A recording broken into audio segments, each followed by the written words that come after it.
escucha, ¿verdad? Muy buenas tardes, muchas gracias a todos por su asistencia. Esta es una ocasión singular, es la primera plática, el primer seminario que tenemos del Centro Virtual de Computación de este año, en donde el objetivo es traer personalidades importantes, gente reconocida, que hagan aportaciones tanto al área central de computación, ya sea ciencias de la computación como ingeniería, pero también con mucho énfasis en las áreas en donde la computación es importante para hacer un progreso importante en esta área de aplicación. Este es el caso de esta plática. A mí me da muchísimo gusto que este seminario inaugural lo dé nuestro buen amigo, el profesor Leo Moskowitz, que ha sido un amigo de la UNAM desde hace muchos años. Muchísimas gracias, me da muchísimo gusto que sea el que inaugure este evento. Voy a leer muy brevemente, bueno, voy a tratar de hacer una breve reseña de su currículum, su semblanza. Leo Moskowitz es profesor de la Escuela de Ciencia e Ingeniería de la Computación de la Universidad Hebrea de Jerusalén, Israel, desde 1995. Es fundador y director del Laboratorio de Procesamiento de Imágenes Médicas y Cirugía Asistida por Computadora. Es miembro de las sociedades de la IEEE, la ASME y la MICAI. Esta última es la Sociedad para el Procesamiento de Imágenes Médicas y Cirugía Asistida por Computadora, una de las más importantes en todo el mundo, y actualmente él es el presidente de esta sociedad y es además co-chair del próximo evento de esta conferencia que va a tener lugar en Latinoamérica. Va a ser en Perú el próximo año y en 2020.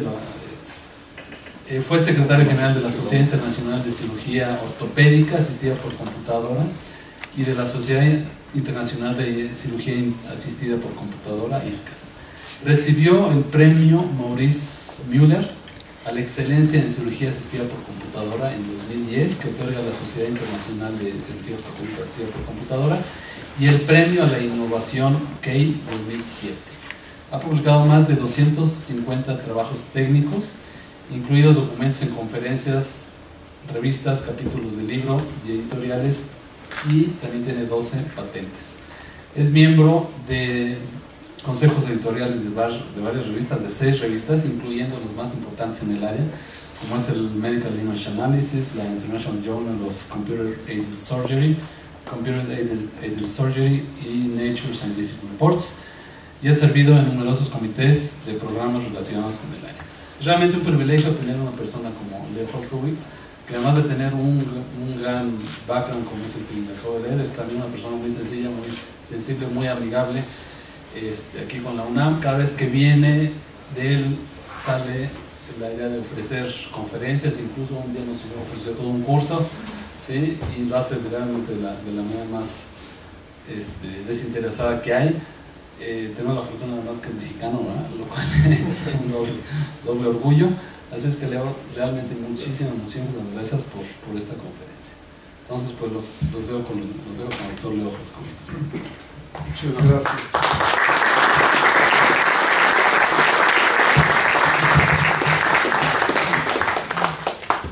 Muchas gracias. Gracias, doctor Escalanque, por la invitación. Es siempre un placer. ¿Me oyen bien? Sí. Ok. Gracias por la invitación y la sugerencia del título. Lo que quiero hablar hoy es del tema de la inteligencia artificial en la radiología, que se puede o se debe automatizar. Empiezo de forma muy general, les voy a dar un poco la estructura de la plática, les voy a dar un poco una idea general que es esto de las imágenes médicas, la radiología y la computación, y rápidamente entraré en lo que es lo último y les voy a dar 2 ejemplos específicos de investigaciones que hemos hecho para ilustrar los conceptos, y finalmente terminaré un poco con unas reflexiones de a dónde va este campo. Entonces, ¿qué son imágenes médicas? Rayos X, ultrasonido, tomografía, resonancia magnética, PET, resonancia funcional, y también video, laparoscopía. Entonces, de esto tratamos nosotros, y la radiología es la especialidad médica que se encarga de adquirir e interpretar las imágenes médicas. Hay cientos de millones de ese tipo de imágenes, si contamos ultrasonido y rayos X, miles de millones seguramente, y hay mucha información aquí adentro, que es una información obviamente personal. Entonces, ¿en qué consiste la radiología computacional? Pues extraer algún tipo de información, tanto cualitativa como cuantitativa, de este tipo de imágenes. ¿Y con qué propósito? Con el propósito de ayudar a diferentes tipos de médicos, radiólogos, ortopedistas, neurocirujanos, etcétera, para tratar. Por ejemplo, identificación de tumores. Es una imagen de tomografía, vemos en rojo tumores y nuevos metástasis, por ejemplo, cuantificar dónde están, qué masa tienen con respecto al hígado. O, por ejemplo, una modelización tridimensional, en este caso en amarillo se ven los tumores, dónde está el tumor, si se puede hacer una resección, si vale la pena hacer quimioterapia, o qué tipo de tratamiento se puede dar. O, por ejemplo, algo más complejo como planeación de un tratamiento de radiocirugía, como vemos aquí, un software comercial en el cual se identifica dónde está el tumor en el cerebro, lo que vemos aquí en azul, y se determina qué tipo de radiación, cómo optimizar la radiación para que dañe solo al tumor y no a lo demás. Entonces, de esto se trata la radiología computacional, que son herramientas que nos permiten hacer planeación, diagnóstico, tratamiento y evaluación del tratamiento. ¿Okay? Entonces, este es el tema de hoy. Y si vemos en qué consiste, qué ha hecho, llevamos muchos de nosotros más de 2 décadas haciendo investigación en esto, y se han desarrollado todo tipo de softwares, tanto comerciales como de investigación, para ayudar en este tipo. Hay nichos en los cuales las herramientas computacionales sí han hecho una diferencia importante. Por ejemplo, el tratamiento de radiocirugía no se puede hacer sin una evaluación de software, pero realmente si vemos la gran masa de las imágenes y lo que hacen los médicos, no usan el software más que para ver. O sea, son imágenes digitales y ven, hay poco análisis, a pesar de que no es parte de su rutina de todos los días, a pesar de que estas existen ya por más de 20 años. PACS son compañías que son las bases de datos de los hospitales. Existen, obviamente los récords clínicos son digitales, las imágenes están ahí, pero hay poco análisis o realmente casi ningún análisis, a pesar de que el potencial existe. Entonces, realmente, aparte de estos nichos, se puede decir que ha habido poco impacto de la computación en, digamos, en la parte grande de lo que es la radiología y los diferentes tipos de cirugía. Hay muchas razones que vamos un poco a ver. Poco valor agregado, toma tiempo, difícil de usar. Muchas de estas razones hacen que realmente no es como una app que tomamos el teléfono y no hay que saber cómo funciona el teléfono ni el app, apretamos 2 botones y ya. Pero claro, somos billones de usuarios y los médicos no son billones de usuarios, son cientos, miles, o sea, no es tanto. Entonces, por muchas razones no ha avanzado esto mucho. Sin embargo, mi opinión y en opinión de otros, esto está por cambiar porque estamos viviendo unas transformaciones digitales muy importantes. ¿Cuáles serían los factores por los cuales podemos decir que esto está cambiando? Para empezar, obviamente los clientes son los clínicos, entonces de ahí empieza. El volumen, la cantidad de personas y la cantidad de imágenes crece mucho más rápido que la cantidad de médicos, sin duda alguna. Entonces esto se va acumulando, las imágenes tienen cada vez mejor resolución y más cortes, y esto es, digamos, 300 cortes axiales de una tomografía que alguien tiene que ver e interpretar. Como dije, cada vez menos proporcionalmente médicos y gente capacitada para leer estas imágenes y menos tiempo, ¿sí? Y los costos que obviamente van subiendo. La tecnología no necesariamente abarata los costos, a veces los hace subir, y este es seguramente este caso.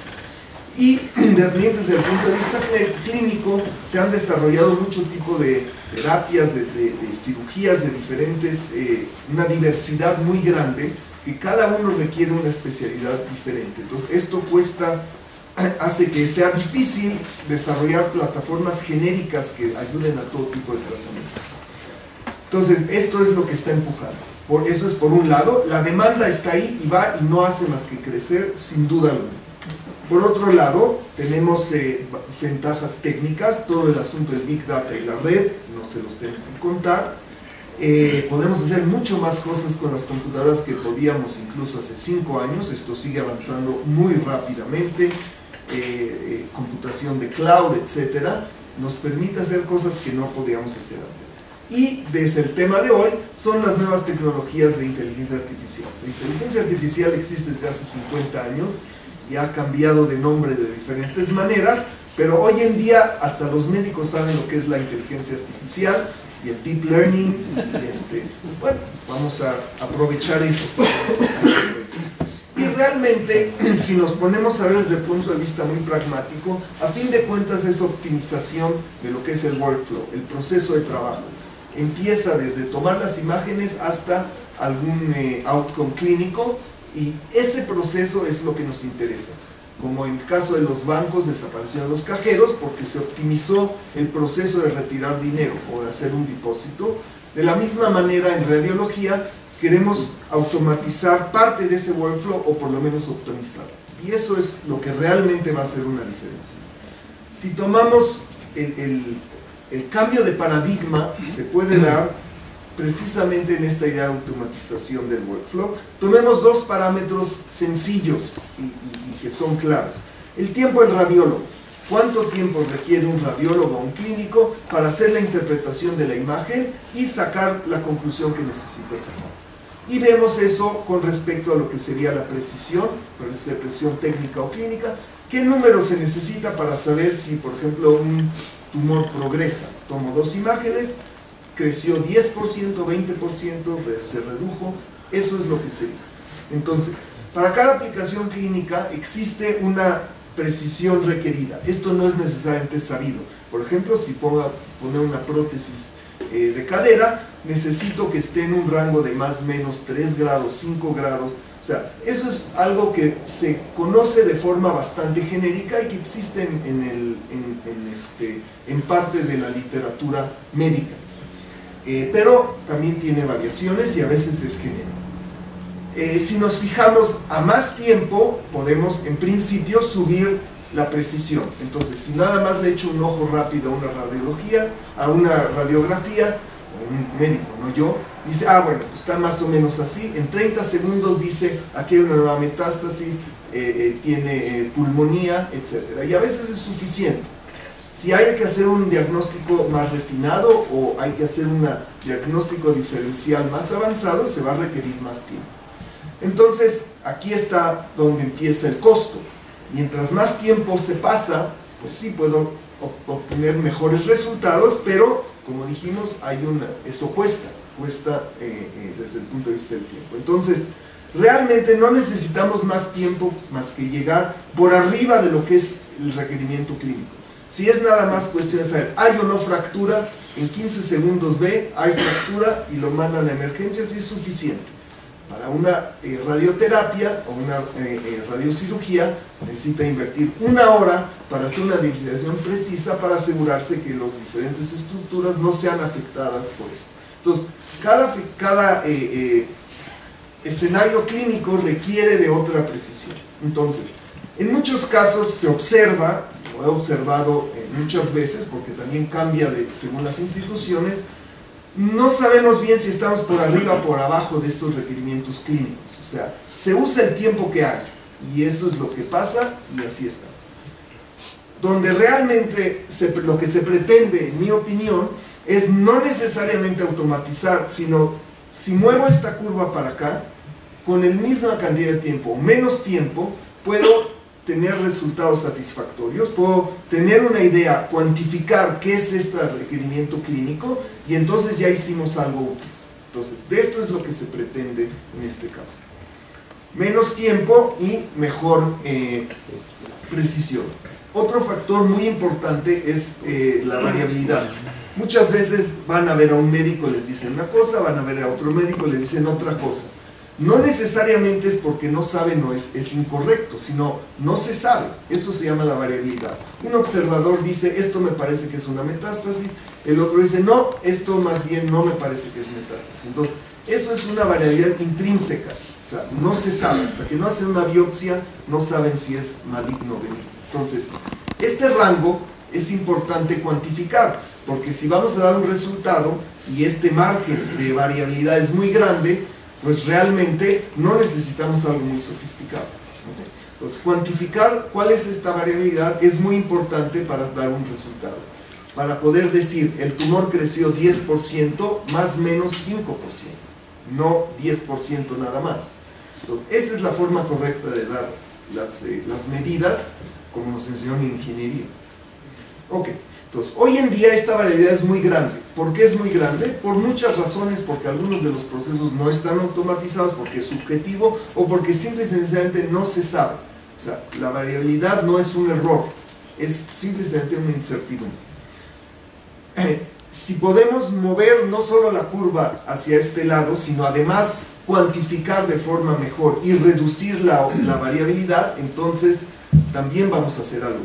Entonces, digamos, si reduzco la variabilidad a lo que se pueda, entonces tenemos ya la situación donde realmente va a haber un cambio y los médicos van a empezar a utilizar las herramientas que desarrollamos, que sería mejor precisión, menos variabilidad, menos tiempo de radiólogo. Una vez que logramos estas tres cosas, ya hicimos algo. ¿Okay? Entonces, esa es la idea, digamos, la perspectiva más general. Entonces, aquí hay un espectro, porque dije ¿qué es esto de la precisión? La precisión es un término de ingeniería, digamos, pero también aplica a lo que sería la medicina, y hay un espectro entre lo que podemos dar desde el punto de vista técnico y qué es lo que un clínico necesita, y es bueno pensar en esto como un espectro. Técnicamente, ¿en qué sería? Detección, por ejemplo, se hace una tomografía, ¿hay o no tumor en el hígado? Identificación, qué tipo de tumor y dónde está. Clasificación, si es benigno, maligno o es hiperdenso, etc. Y segmentación, que sería hacer una delineación. ¿Dónde están los contornos de este tumor o del hígado? Para poder, por ejemplo, sacar el volumen, distancia, si es estenosis o algún tipo de problema vascular, hacer una medición y poder saber. Esto es lo que serían los problemas técnicos que podemos hacer. ¿Qué es lo que le interesa a un clínico? Por ejemplo, lo que se llama selección. Llega un paciente a emergencias, le hacen una tomografía por un golpe de cabeza, hay un hematoma. ¿Qué tan grande es el hematoma? ¿Es severo? ¿Qué es lo que hay que hacer? Entonces ahí el asunto es qué datos tenemos que dar para poder tomar la decisión clínica. El ranking sería esto. Incidental findings, que sería, va uno a tomarse una tomografía porque le duele la espalda y resulta que el radiólogo identifica que puede ser que hay un inicio de tumor en el hígado. Eso se llama incidental finding. O sea, no van a buscar eso, pero ahí está. Eso es un componente importante de la radiología. Encontrar cosas no necesariamente que vamos a buscar. Volumetría, dijimos, en lugar de hacer mediciones lineales, queremos saber el volumen de diferentes estructuras. Y el seguimiento. Entonces, realmente de lo que estamos hablando es hacer esta transición. Hoy voy a hablar sobre todo de lo que es la segmentación, que sería cómo identifico el tumor. Como ven aquí, esta es la imagen, este es un pulmón, un corte axial de una imagen de pulmón, este es el tumor, y aquí vemos en rojo identificado el tumor, y si tenemos una tomografía de hace un año y la actual, entonces podemos decir, este es un tumor, tiene un volumen de 22 mililitros y es progresión, quiere decir es 30% más grande de lo que tenía hace un año. ¿Okay? Entonces, como ven, estamos pasando de la decisión clínica, o sea, la conclusión clínica, saber qué hace, basado en números. ¿Okay?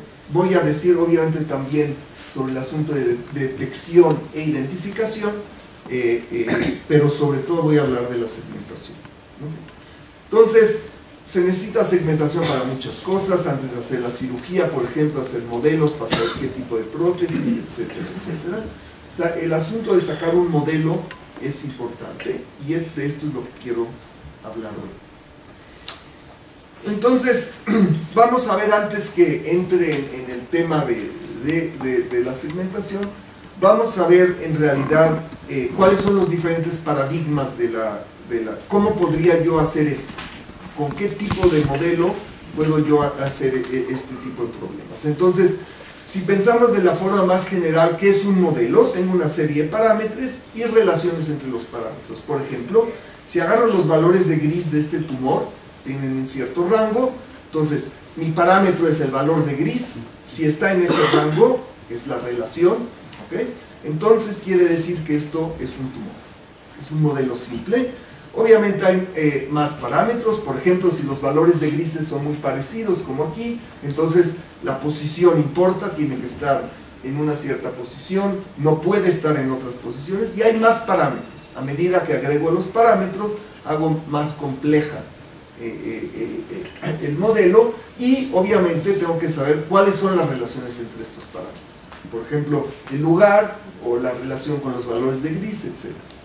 Entonces, básicamente hay tres paradigmas para atacar este tipo de problemas.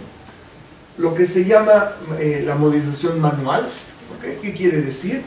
Básicamente digo lo siguiente: vamos a ver en base a qué decido que esto es un tumor de pulmón. Entonces, yo defino, eso se llama en inglés los features, lo que le llaman los parámetros, serían la intensidad, la textura, su forma, que está medio redondita, y dónde está en la pared del pulmón. Y esto lo hago de forma manual, o sea, yo decido, hablando con el radiólogo, a ver, explíqueme, yo como técnico de computación, explíqueme cómo identifica usted un tumor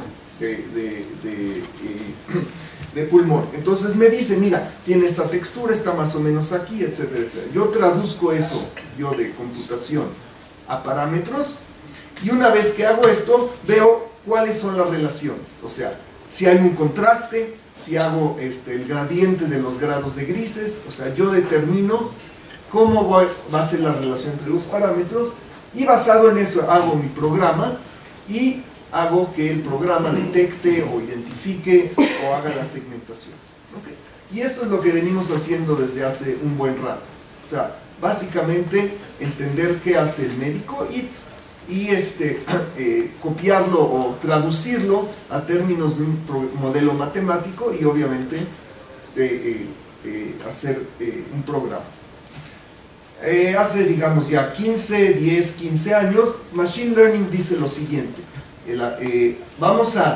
si voy a determinar de forma manual cuáles son los parámetros, intensidad, textura, pero en este caso vamos a poner muchos. Si en este caso tenía yo alrededor de 5 o 10, en este caso me voy a permitir de sacar muchos gradientes, 50. ¿Okay? Yo defino manualmente cuáles son los que parecen que van a ser importantes, y le voy a pedir a la computadora, con métodos estadísticos como regresión, etcétera, que determine cuáles son las relaciones entre estos parámetros. ¿Okay? Entonces, sí voy a automatizar la forma de cuáles van a ser las relaciones entre los parámetros. ¿Sí? Y en este caso tenemos métodos generalmente que vienen de las estadísticas, regresión, single value decomposition, diferentes métodos matemáticos que nos permiten encontrar el clasificador.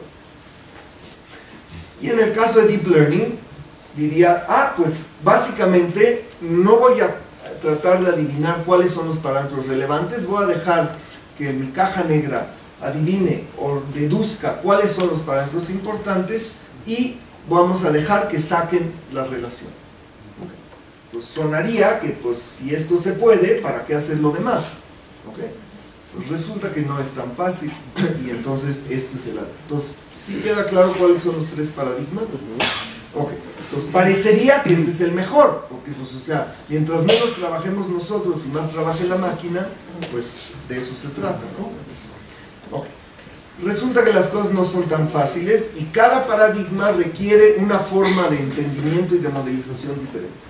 En el caso manual, que sería model based o el modelo manual, realmente es conocimiento. Acuérdense que hay una diferencia entre conocimiento y datos.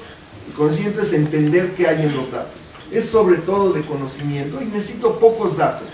Voy al radiólogo, me cuenta, me enseña 10, 15 imágenes, me explica cómo va eso y yo codifico eso, y eso es conocimiento, no datos.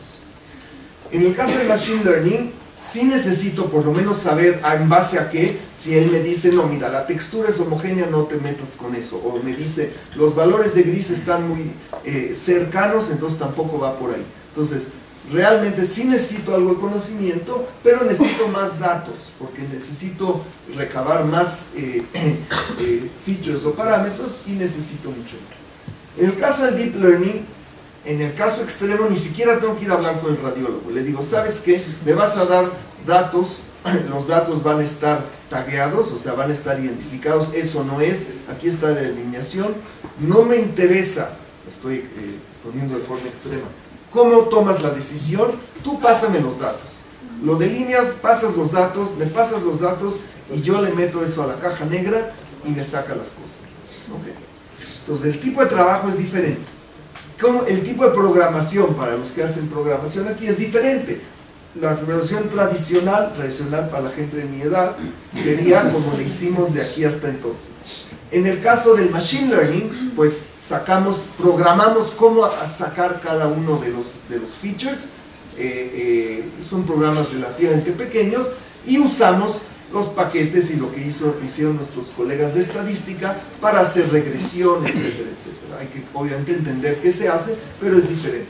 En este caso, en teoría sería programación automática. Yo escojo una red, le pongo unos pesos iniciales y dejo que dé vueltas y dé vueltas y dé vueltas hasta que converja, en el mejor de los casos. ¿Okay? Obviamente me permite usar más parámetros. Hay cosas que no se pueden cuantificar con menos parámetros. O sea, la pregunta es, ¿cuál es el mínimo número de parámetros que se necesita para hacer un modelo? Es una pregunta excelente. Generalmente no la sabemos contestar. Entonces aquí decimos, ¿saben qué? Pues le metemos muchos parámetros y pues que se haga bolas. Que los datos nos digan cuáles son los relevantes. Claro, desde el punto de vista de los ejemplos que tengo que ver, el número crece. Los grandes logros de la visión por computadora no médica, los diferentes ImageNet y etcétera, hablan de millones de imágenes tagueadas, ¿okay? O decenas de millones para ser mejor que lo que hace un humano. Ok, eso tiene un costo, pero son muchos más ejemplos. Y cada uno aplica para otro tipo de problemas. Si yo sé cuáles son los parámetros importantes y cuáles son las relaciones, ¿para qué me voy a poner a buscar cosas que ya sé? Entonces mejor me aplico, hago mi programa y con pocos ejemplos ya puedo hacer esto. En el caso del Machine Learning es útil cuando hay más parámetros. Entonces en la mente humana es difícil ver más de 5 o 10 parámetros al mismo tiempo. Entonces lo dejamos que la máquina haga, para eso sirven las estadísticas y los clasificadores. Y eso es difícil encontrar la relación. Y hay cosas que son muy difíciles de codificar. Por ejemplo, reconocer una cara, a pesar de muchos esfuerzos, parece ser que hay muchos parámetros y es difícil ver sus relaciones. Entonces mejor le damos los ejemplos y que la máquina se arregle en sacar esos ejemplos. Obviamente necesitamos más, los dos primeros en general lo puedo hacer con una computadora que tengo aquí. Necesito mucho más poder, cosa que dijimos que hoy en día existe, y los costos son diferentes. Fíjense nada más, aquí realmente lo que yo le voy a pedir al clínico es: me das unos ejemplos y unas horas de tu tiempo y yo saco mi modelo. En este caso el costo de programación es menor, porque uso paquetes para hacer todo lo que sería la regresión y estadística, y necesito más datos. O sea, en lugar de ir y pedirle al clínico me das 10 ejemplos, me vas a dar 100 ejemplos. Entonces, eso ya tiene un costo, porque los tienen que sacar del hospital, etc. Y en este caso, el costo de programación es menor, quiere decir, pues realmente la mayor parte del tiempo estoy haciendo que la red haga el trabajo, tengo que escoger obviamente qué red y si la voy a adaptar y etcétera, pero a fin de cuentas el costo de los datos es muy alto. Entonces, hay dominios en los cuales puedo fácilmente encontrar 1 millón de récords de clientes del banco, los saco y hago eso. Y en otros, no, porque el asunto es de que tienen que estar anotados. O sea, una cosa es tener 100.000 tomografías en un hospital y otra cosa es anotarlas y arreglarlas. Y eso es muy, muy, muy costoso. Entonces, realmente el tipo de trabajo, como digo, es diferente. Aquí realmente tengo que trabajar y entender el radiólogo y trabajar con él. Y en este caso extremo, no necesito ni ir al hospital. O sea, con tal de que me den los datos y estén bien, y ustedes estén de acuerdo que están bien los tags, con eso me basta. ¿Okay? Eso no es necesariamente una ventaja. ¿Okay? Otro punto que es importante es de que en el primer caso yo siempre puedo decir, explico por qué estoy tomando la decisión. Si es una clasificación, digo, mira, esto es un tumor porque el programa dice que pasa esto, esto y esto, entonces tiene la intensidad, está en la locación correcta, etc. En este caso es parcialmente explicable porque a veces la relación que saca el programa de regresión es un poco compleja. Si es un hiperplano es fácil de describir, pero a veces hay superficies más complejas. Y en este caso puedo explicar. Y hoy en día, en general, estas cajas siguen siendo cajas negras porque es difícil explicar. Esos parámetros que saca no son explicables, son parámetros de computadora, no parámetros de humanos. Entonces, esto es más difícil explicar. Entonces sale lo que le llamo no hay comidas gratis. Es el axioma, es axioma y no teorema. O sea, ¿okay? La diferencia entre el axioma y el teorema es que el teorema se demuestra y el axioma es parte de la vida. ¿Okay? Fíjense nada más, si vemos bien esta tabla que les mostré, hay ventajas y desventajas. Ya no parece que siempre hay que hacer deep learning, porque ya vi que hay un costo, pues depende de qué se trata. Cada uno requiere un esfuerzo diferente y otro tipo de data. El tipo de esfuerzo y el tamaño de los datos es diferente, y la repartición entre cuántos trabajamos nosotros y cuántos van a trabajar los clínicos es diferente. Y esto tiene muchas implicaciones. Entonces, muchos radiólogos tienen miedo de que finalmente, si la máquina va a hacer todo, lo único que vamos a hacer es taguear. Entonces, por eso es esto. En China agarran, y eso ha pasado en otros campos, agarran 1000 tagueadores, les dan 1.000.000 de imágenes y ahora a taguear. Y una vez que taguean, eso. Entonces me dicen que esto va a ser el futuro de la radiología. O sea, vamos, en lugar de tratar de entender qué hacen, vamos a contratar radiólogos baratos y los vamos a poner a taguear. Y ya con eso lo hacemos. Así vamos a automatizar. Pues obviamente no, ya notaron la ironía en mi voz. Ok, entonces, todo tiene que ver con qué. Es un asunto de optimización. ¿Cuánto tengo un presupuesto de tiempo? Tiempo es dinero, pero de todas maneras tenemos un presupuesto de tiempo y la calidad. ¿Sí? Hay ahora redes que pueden funcionar con tagueos más o menos, con errores, pero claro, mientras más errores hay, más datos necesito. Entonces, ahí también vemos eso. Distribución, esto es muy, muy importante porque tiene que ver con métodos estadísticos y ahorita digo un poco de eso. ¿Y qué pasó con la variabilidad? ¿Se acuerdan que les dije que hay variabilidad? Uno dice que es metástasis, el otro dice que no es metástasis. ¿Cómo voy a manejar eso? O sea, la red solo va a tomar la decisión y va a hacer esto, pero no me va a poder decir dónde está la variabilidad. ¿Okay? Entonces, veamos un poquito cada uno de estos. La distribución. Esto se llama la cola larga del dinosaurio. ¿Okay? Y en realidad consiste en lo siguiente. Tengo un tipo de casos, o sea, están los casos más comunes y los casos que son raros. ¿Sí? Y en este caso la frecuencia. Entonces, la distribución es en general lo siguiente. Hay pocos casos que tienen una frecuencia muy alta, o sea, un tipo de tumor muy recurrente. ¿Okay? Y hay la cola larga consiste en todos los casos que no son recurrentes. ¿Okay? Si yo hago mi modelo o entreno dentro de esta zona, pues obviamente voy a tener muy buenos resultados. ¿Okay? Tengo 1.000.000 de imágenes, tengo las caras, si tienen los dos ojos, si no tienen la cara deformada, etcétera, etcétera, va a ser un buen trabajo. Sin embargo, en los casos raros, pues no le va a salir muy bien, porque extrapolar de lo que es este régimen acá va a costar mucho trabajo. ¿Okay? Ahora, pues dicen, bueno, pues nos conformamos con eso, ¿no? Es muy poco probable que yo vaya a tener estos casos. ¿Okay? Sin embargo, uno no puede venir a decirle a un médico, ¿sabes qué? Los casos raros, pues no. No, porque yo soy el caso raro, o sea, eso no funciona. Entonces, si en reconocimiento de imágenes, de caras, etcétera, puede decir, bueno, pues falla el sistema un 0.1% de los casos, el médico cuando le dicen, pues no, porque esos casos no van a ser, dice, no, pues la medicina está basada en eso, entonces no se puede aplicar el mismo criterio. Entonces es muy importante entender esta cola. No hay caso realmente que no tenga una cola larga. Entonces eso es importante entender. Segundo caso es lo que sería la variabilidad. Ok, aquí vemos, está al revés. Pedimos a 10, esto es un tumor de pulmón. Pedimos, este es el jefe y los integrantes del departamento de radiología en Israel, en el hospital Hadassah. Le pedimos gente con mucha experiencia de diferentes edades hagan una delineación y confirmen, uno confirma que la delineación es correcta. Entonces, este es el resultado, lo que vemos acá. Cada una de estas líneas, es un radiólogo diferente. Y todos están de acuerdo de que es una posible interpretación. ¿Qué quiere decir? Existe una ambigüedad intrínseca.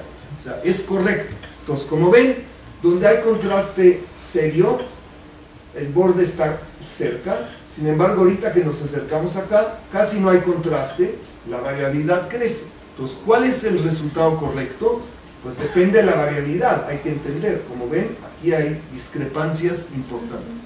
Esto es la variabilidad. Y no porque sea limitación de la tomografía o eso, porque intrínsecamente así es el problema. Y esto varía según el paciente, según dónde está el tumor, etcétera, etcétera. Entonces, es muy importante saber. La variabilidad es mucho más grande de lo que se pensaba clínicamente. Hemos hecho una serie de trabajos para el que le interese, cuantificando cuál es esta variabilidad. No es error, es variabilidad. Y esto nos proporciona una base para saber qué es lo que queremos hacer. En fin.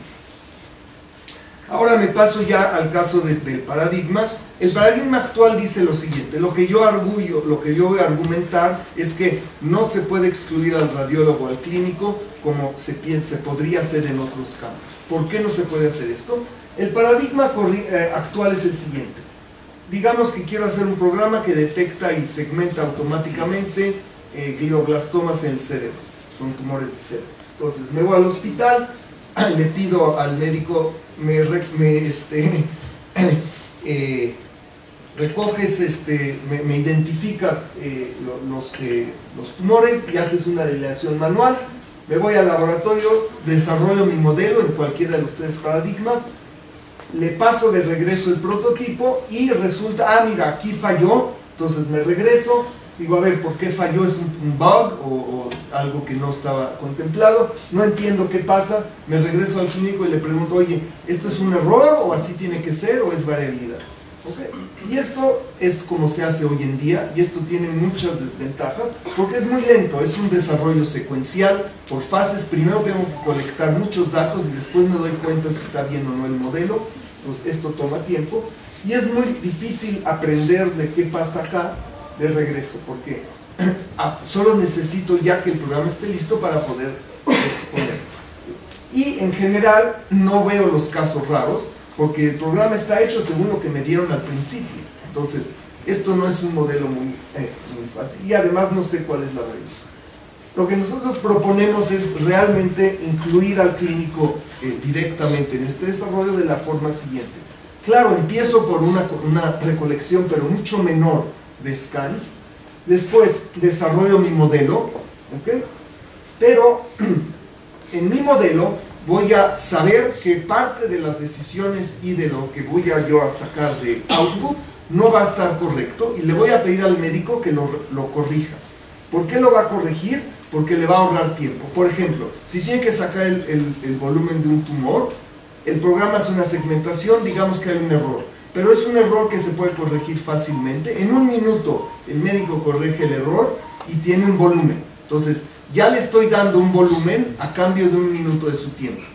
¿Okay? Entonces, en ese paradigma puedo hacer esto al mismo tiempo. Veo un caso raro, va a tomar más tiempo corregir, pero le estoy dando inmediatamente un valor agregado, que es cuál es el volumen o la clasificación. Entonces, esta es la idea. Las ventajas es, podemos tener resultados más rápidos, optimizo el tiempo del radiólogo, porque lo que va a decir, hasta que no esté listo el programa se lo voy a poner y a ver qué pasa, ¿ok? Y hago mejora de software on the go, o sea, a medida que las anotaciones, uso las anotaciones para poder aprender de ellas y desarrollar algo mejor. Y si hay un caso raro va a tomar más tiempo, pero no voy a decir ese no es. ¿Okay?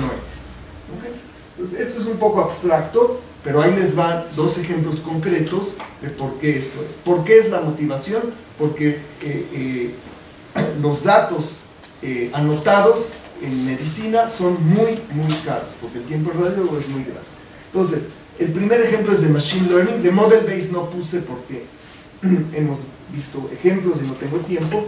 Un primer ejemplo de Machine Learning, que esto se llama Plexiform Neurofibromas, un trabalenguas, en resonancia magnética, es segmentar diferentes tumores benignos.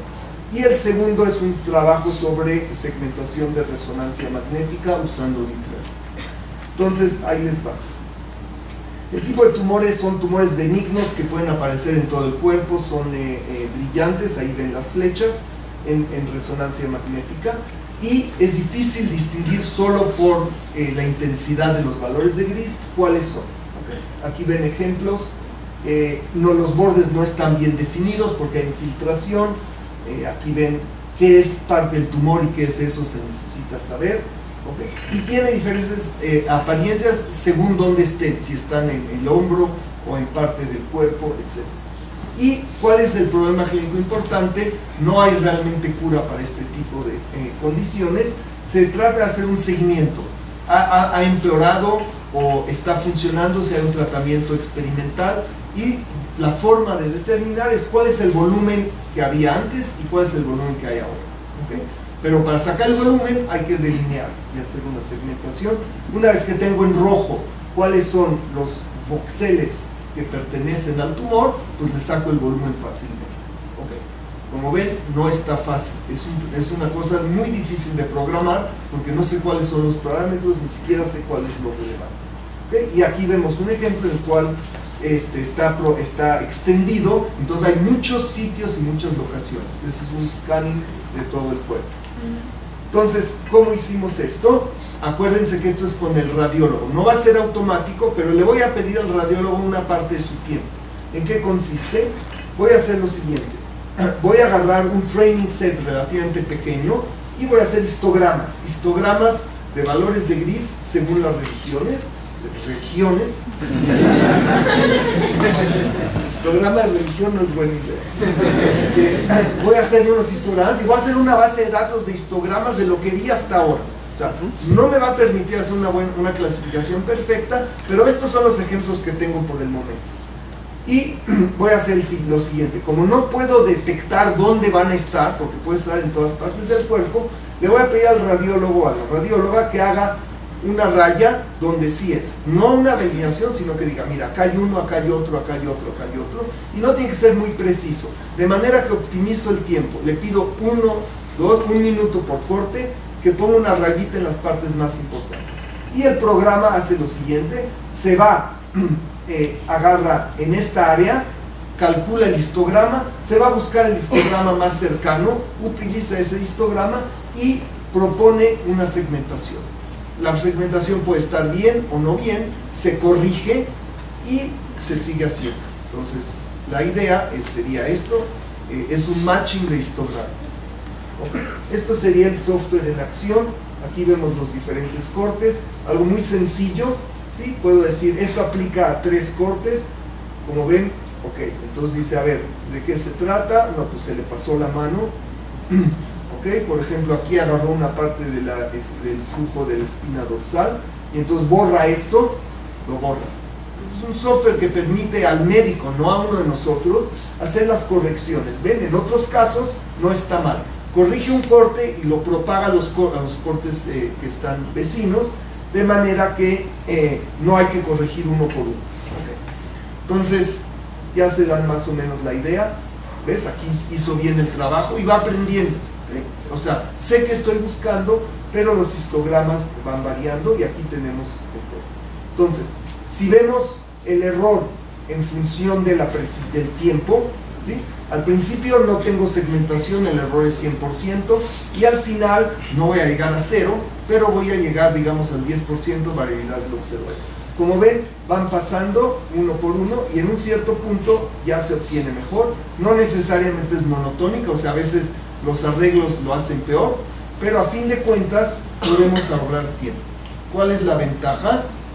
Aquí vemos, por ejemplo, que en esta parte realmente está haciendo correcciones que no sirven para obtener lo que se necesita. Entonces, son datos realmente complejos en todo tipo de partes del cuerpo. Sabemos que la variabilidad entre observadores es de alrededor del 10%, o sea, nada mejor que el 10% va a ser, ¿okay? Y vemos que si lo hago de forma totalmente manual, tengo básicamente los mismos resultados, o sea, no es mejor que la forma totalmente manual. Sin embargo, lo hago no yo, la radióloga en este caso lo hace entre 2 y 14 minutos. ¿Qué hice? Le ahorré por lo menos la mitad del tiempo y le doy un dato útil. Que el programa no es perfecto, no importa, lo arregla de forma fácil y de esta manera puedo tener los resultados. Y de hecho este prototipo lo tienen en uso en el hospital de Ichilov en Tel Aviv, en lo cual aquí salen reportes clínicos sobre las mediciones, ¿okay? Y esto permite también hacer investigación clínica porque tienen una herramienta de medición. Entonces, si tienen un nuevo tratamiento, etcétera, pueden obtener en 15 minutos máximo una medición volumétrica confiable, que además ellos han ¿okay? Entonces, este es un ejemplo de lo que se llama Machine Learning. No tenemos automatización total, pero podemos ver las correcciones. El segundo caso sería resonancia magnética. En cierto tipo de casos es resonancia magnética de fetos, que obviamente aplica solo a condiciones muy específicas, y hay muchos problemas técnicos, porque la forma de la resonancia es difícil. No entraré en detalles, pero es un problema muy difícil de resolver. Entonces, nos interesa el volumen del feto y las características del cerebro del feto en las semanas entre 20 y 30. Okay. Entonces, ¿qué es lo que hacemos en este caso? En este caso no tratamos de hacerlo de forma model-based, incluso de machine learning, no con muy buenos resultados. Entonces decimos, vamos a hacer deep learning, pero esta vez vamos a hacerlo con pocos datos, a ver si se puede. Entonces, ¿en qué consiste? Entreno una red con pocos datos, una decena de escaneos tagueados, toma por lo menos 1 hora hacerlo, 10 horas de inversión o 15 para hacer una delineación. Entreno una red inicialmente y lo que hago es lo siguiente: llega un scan nuevo, lo meto por la red y me da una segmentación o una clasificación de los voxeles inicial. Una vez que tengo esto, va a haber obviamente errores. El médico hace correcciones sobre esto, que es lo que vemos acá, y la red va a aprender de esas correcciones y se va a automodificar. ¿Okay? En este caso va a ser overfitting, no sé cómo se dice en español. O sea, se sobreajusta al caso específico del paciente y regresa, por ejemplo, y eso lo propaga al corte siguiente, de manera que hay menos errores en el corte siguiente. Entonces va a haber que hacer menos cambio. En este caso vemos el ejemplo. Este es el cuerpo del feto. Como ven, aquí hay errores clarísimos. Esto es después de la corrección manual, o sea, le borra y le agrega. Y ya para el siguiente, fíjense nada más, es similar, pero aquí ya, aquí ya no hay, ya hay menos errores. ¿Qué quiere decir? Gané tiempo para hacer las correcciones. No voy a entrar en detalles, son arquitecturas de fully convolutional que desarrollamos por nuestra cuenta, y básicamente los resultados, que es lo que me interesa presentar. Logramos hacer lo siguiente: para el cuerpo del feto, que son dos estructuras diferentes, tenemos 32 imágenes de resonancia, de las cuales 21 fueron delineadas de forma manual. ¿Okay? Estamos hablando de muy pocos datos, ¿sí? Estamos hablando de alrededor de 1000 cortes delineados manualmente. Toma 68 minutos en promedio hacer la delineación del feto. El caso del cerebro, a pesar que es más pequeño, la resolución es mayor y también toma más o menos el mismo tiempo, con menos datos, como ven, 6. ¿Y qué es lo que tenemos para hacer el training? Lo hacemos con pocos, 635 cortes, o sea, no estoy hablando de decenas de miles de imágenes, unos cientos de imágenes, ¿ok? De validación, o sea, la forma estándar de hacer la distribución. O sea, en total tengo alrededor de 3000 cortes segmentados, identificados, ¿ok? Y básicamente el resultado es de que logro tener un match muy bueno, que es el Dice Coefficient, en pocos minutos.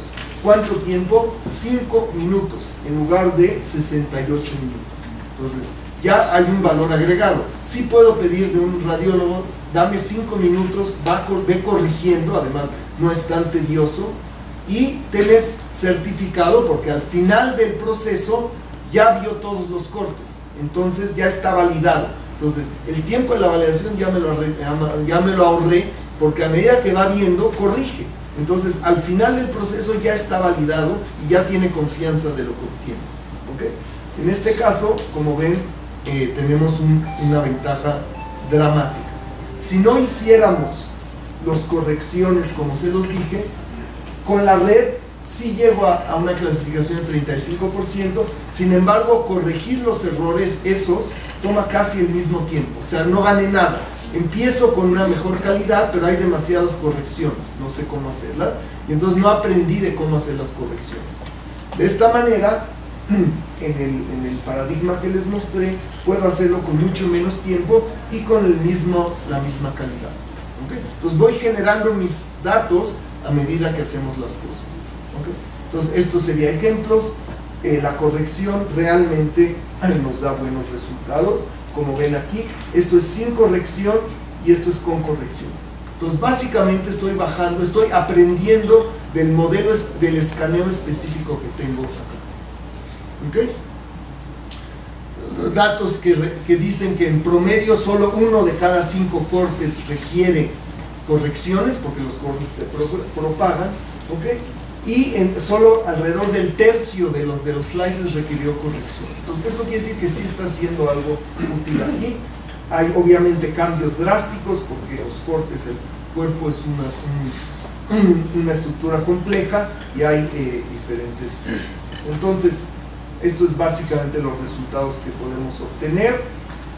Tenemos grado clínico de precisión entre 3 y 5 minutos, con muy pocos datos de entrenamiento, ¿okay? Alrededor de 1000 slices, ¿okay? Y no hay que entrenar al radiólogo, porque básicamente es algo que reconocen y se hace. Entonces le pone un programa muy sencillo para hacer las correcciones, y en base a eso en 5 minutos tiene un volumen. Entonces inmediatamente lo van a usar, no me tengo que esperar a nada. Si hay un caso difícil, por ejemplo, trajeron un caso de unos gemelos, no, pues eso sí no.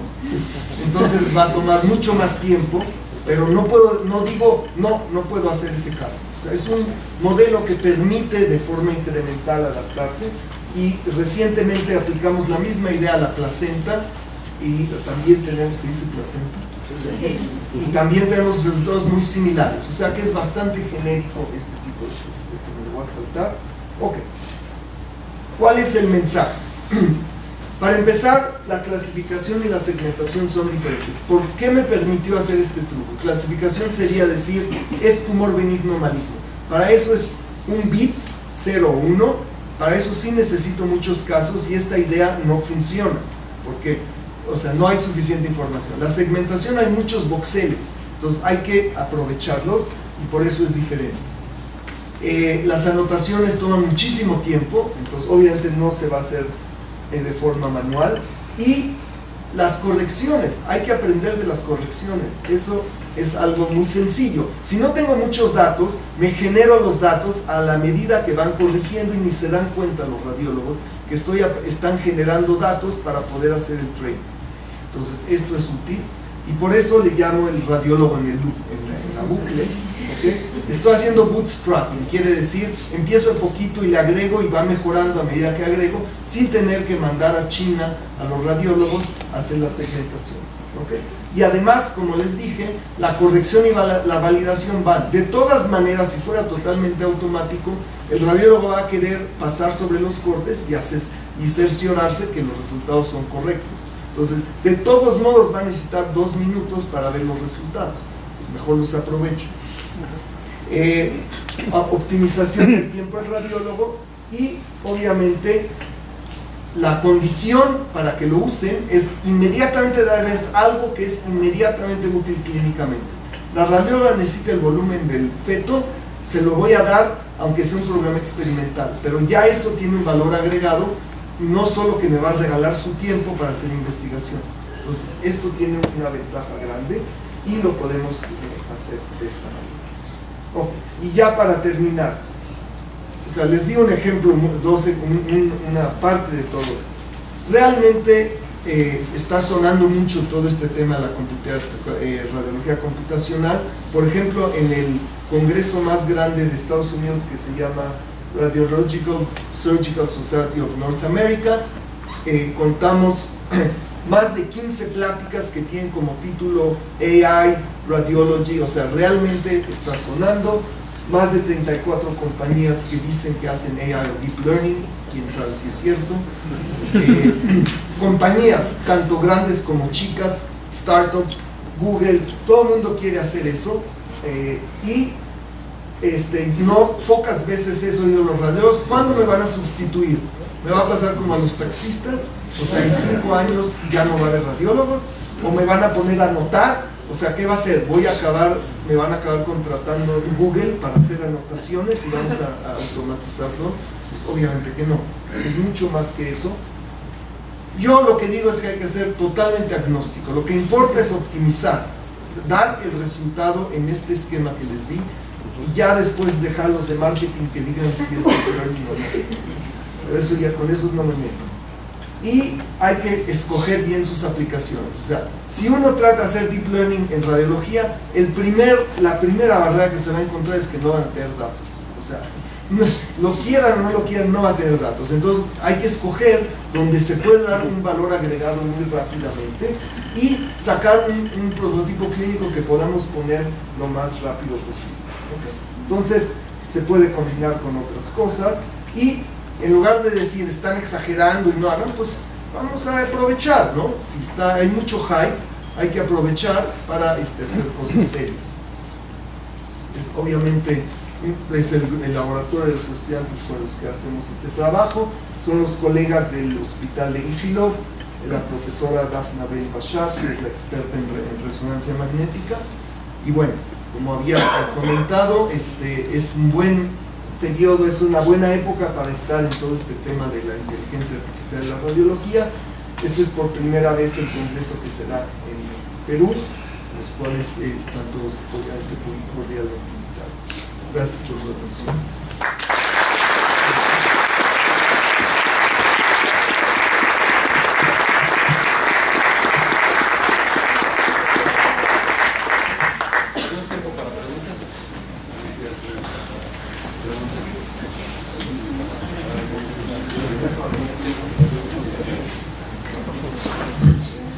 Gracias, muy interesante. Cuando hacen el proceso los radiólogos de taguear o de identificar lesiones, es un proceso de apreciación, por eso hay esta variación en lo que ellos están marcando. Otra cosa que yo he observado es que ahora con radiología digital estamos sobrediagnosticando porque vemos lo que antes no veíamos en radiología análoga.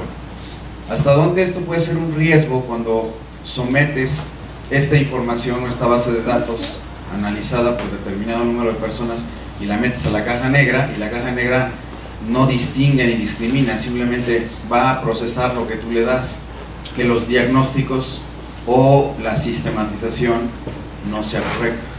Claro, eso en realidad es cierto para todo tipo también de los modelos basados en modelos o de machine learning. El tema está en qué es lo que vas a hacer con con la información. Por eso el radiólogo tiene que estar en el loop.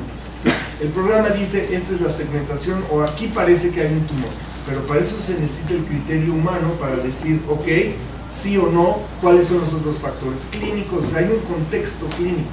O sea, no tengo problema de automatizar la detección, por ejemplo, que sí lo puedo hacer mejor, pero después, ¿qué haces con eso? Y eso es donde ayuda más. La sobrediagnosis tiene que ver no solo con la herramienta. O sea, sí existe un problema de que si te da una herramienta barata que mide, entonces puede haber sobrediagnosis. Pero eso ya tiene más que ver con el entorno en general. O sea, nosotros, nuestra chamba es hacer herramientas de medición lo mejores posibles. Ya el ecosistema alrededor de eso es una cosa muy complicada. Gracias.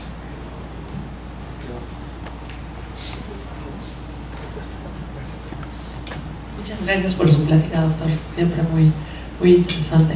Me quedó una pregunta, entonces, yo lo que entendí es que de la red que utilizaron, esa la entrenaron desde cero, ¿no? Con tan poquitos datos. Con poquitos casos, es impresionante porque pues esa tecnología realmente necesita muchos, ¿no? Es lo que dicen. Pero mira, el chiste es de que el performance de la red inicial tiene 35% de error. ¿Okay? Entonces, es una red, hicimos data augmentation y todos los trucos existentes, pero como son pocos datos, solo tiene una precisión del 35%. Pero ok, no pasa nada. Lo tomo y veo empíricamente que la corrección de esos errores y arreglarlos sí tiene sentido. Entonces, el chiste es no tratar de hacer como hacíamos antes, decir, lo voy a hacer lo mejor posible y hasta que no tenga menos de 10% no lo voy a sacar. Entonces yo digo, no, haz algo que haga más o menos y ponte abusado a ver cómo corrigen y aprende cómo corregir. Entonces, es una forma de ver un poco diferente. Sí, porque yo lo que he estado investigando es que muchos usan transfer learning, ¿no? Que son de bases de datos que nada tienen que ver con aplicaciones médicas. Mira, también estamos en eso. El transfer learning con cosas que no son médicas, te lo puedo decir por experiencia, suena bonito para las propuestas, pero está bastante en chino. Estamos tratando de hacer esto con las secuencias de resonancia, porque a veces nos cambian la secuencia. O sea, de pronto viene la experta y nos dice, quiero escanear con otro protocolo que es un poquito diferente, y la red se da en la torre con eso. Entonces, eso está por investigarse. Gracias. Los filtros que emplea en la primera etapa de la red para hacer la convolución, usan los genéricos de imágenes, que es independiente. No, son muy dedicados para empezar, son tridimensionales. Empecemos por ahí, y no son isotrópicos, porque los cortes en las imágenes médicas volumétricas como aquí, el voxel no es isotrópico, quiere decir que X, Y y Z no son iguales. Entonces, incluso la variación de la resolución le da en la torre a la red. Entonces, hay que desarrollar cosas específicas. Hay cosas que funcionan mejor en 2 dimensiones o en 3. Ahí hay mucha ingeniería, en efecto. Pero los convencionales, no, más bien vale la pena meterle coco. Doctor, felicidades por su plática.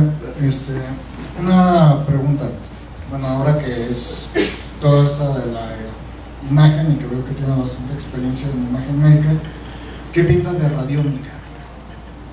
Eso es radiómica. O sea, radiómica, ¿qué es radiómica? Son parámetros, features que se sacan de imágenes médicas. Ese es el tema, de esto estamos hablando. Algunos explícitos, cuando yo digo textura, intensidad, etcétera, y otros implícitos. En el caso de la red neuronal, los parámetros de la red no son para consumo humano. Es que es muy interesante todo esto que manejó, porque sí es mucho, el contenido que tiene es mucho de radiómica. Eso es muchísima radiómica. Eso es. Y nada más para complementar algo de la imagen, prácticamente ya toda la imagen en los hospitales, bueno, soy médico, sí, tiene que hacerse por medio de imagen digital. Correcto. Entonces la imagen digital ya está sustituyendo a la imagen impresa. Correcto. Y todos los análisis son por medio de computadoras. Correcto. inclusive hasta las No radiografías. los análisis o te presentan. El análisis que hacemos nosotros. No, el análisis que tenemos que hacer nosotros es, por ejemplo, un PET-CT tenemos que analizar 1300 a 1500 imágenes. Ahí está. No nada más en imagen tomografía, son diferentes secuencias de tomografía, intensidades. Difícil. Y uno de los problemas principales es analizar, por ejemplo, cuando cambian en la red o en una red convolucional, red neuronal convolucional, cambiar los parámetros, por ejemplo, de una secuencia T1, T2, o por ejemplo ustedes están marcando una STIR. ¿Cómo le cambia la jugada al programa? Porque no lo sabe, tiene que aprender a partir de cero cada una. Y cada lesión, cada enfermedad, como usted lo dice, no leen el libro las enfermedades. Entonces se van a presentar completamente diferentes. Correcto. Y ahí es cuando tiene que ver mucho, para complementar una pregunta, la experiencia, o lo que llaman expertise, de cada radiólogo, cada especialista en imagen. Porque ahí es donde van a aprender de cada error y de cada lesión. Por ejemplo, hay solamente una sola especialidad para ver puras imágenes del cerebro, que son 8 años promedio de entrenamiento. Bueno, y son varios comentarios, pero después espero poder comentar. No, muchas gracias. Te comento brevemente. Usted indicaste los puntos claves de este asunto. Número 1, las redes son más frágiles que los modelos en los pequeños cambios de secuencia, que no va a funcionar, ni siquiera la resolución. Si le cambio la resolución, generalmente no funciona o tengo que hacer grandes esfuerzos para hacer algo. Pero son mucho más frágiles. Entonces, por eso la automatización es lo que se llama Narrow AI, o sea, inteligencia artificial muy, muy estrecha. ¿Por qué? Porque puede ser que logre una cosa muy específica, pero generalizar de ahí a otra cosa todavía no sabemos hacerlo. Por eso me preguntan del transfer learning, etcétera. Pues ahí está en la mesa, pero son miles. Entonces, ¿qué va a pasar? Las compañías van a agarrar todo lo que se llama el low hanging fruit, o sea, brain stroke, o sea, las cosas de emergencia, las cosas donde hay una detección y la computadora no se le pasa lo que se le pasaría. Eso lo van a agarrar rápidamente. Y después pues, hay cientos de, como comentabas muy bien, o miles de condiciones de cosas diferentes. Entonces, que para cada uno vamos a hacer una red, pues va a ser costosísimo, y las compañías, es el law of diminishing returns, van a dejar de hacer eso. Entonces, en esas es una pregunta científica, no sé. O sea, tratamos de hacer transfer learning, pero pues no sé cómo va a funcionar. O sea que yo le digo a los radiólogos, tranquilos.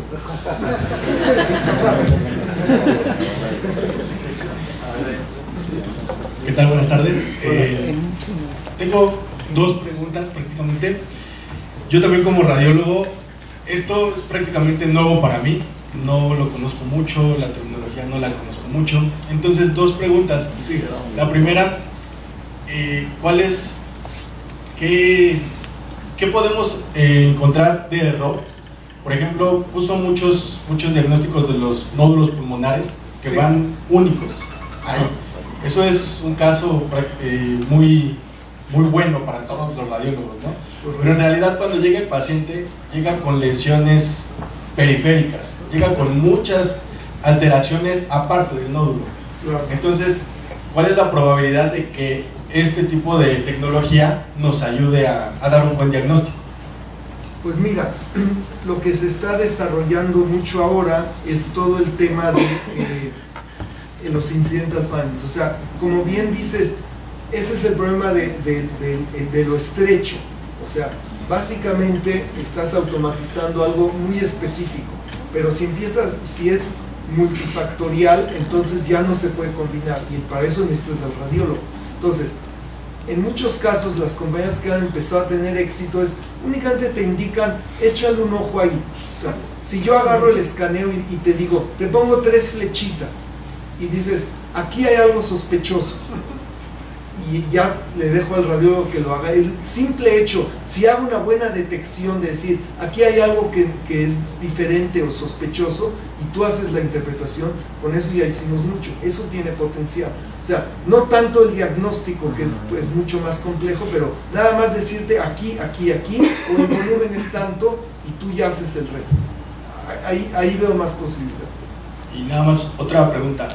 Por ejemplo, una tomografía, una resonancia, pasa, se hace, independientemente de si hay variabilidad o no, todos podemos ver si está una lesión ahí.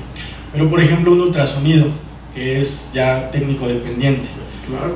Podemos ver la lesión, pero la podemos caracterizar de diferentes formas. Correcto. Ya se puede hacer esta tecnología con los ultrasonidos. A lo mejor identificamos el nódulo, identificamos el óvulo, identificamos alguna lesión y pasarla al programa, no sé, y ya decir, tiene características de benignidad, de malignidad. Claro.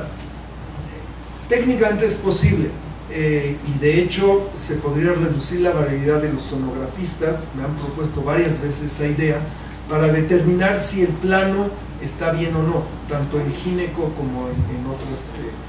Bueno, aquí están los jóvenes para hacer ese tipo de cosas. No existe y sí se puede. O sea, parte del mensaje es de que es más accesible. O sea, se van ustedes a una clínica, buscan datos de ultrasonido, de rayos X, se buscan un clínico con el cual se pueda trabajar, empiezan a hacer este tipo de cosas, y con esta idea del valor agregado que se les da algo, sí hay. O sea, existe, o sea, se puede, como dice, pero todavía falta tiempo porque hay que desarrollarlo. Y no va a venir nada más porque acumulamos miles de millones de imágenes del hospital. O sea, eso no es suficiente.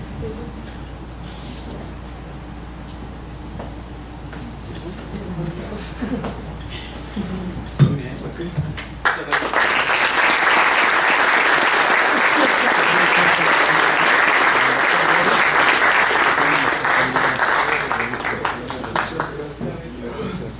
Bueno, pues con eso terminamos. Muchas gracias.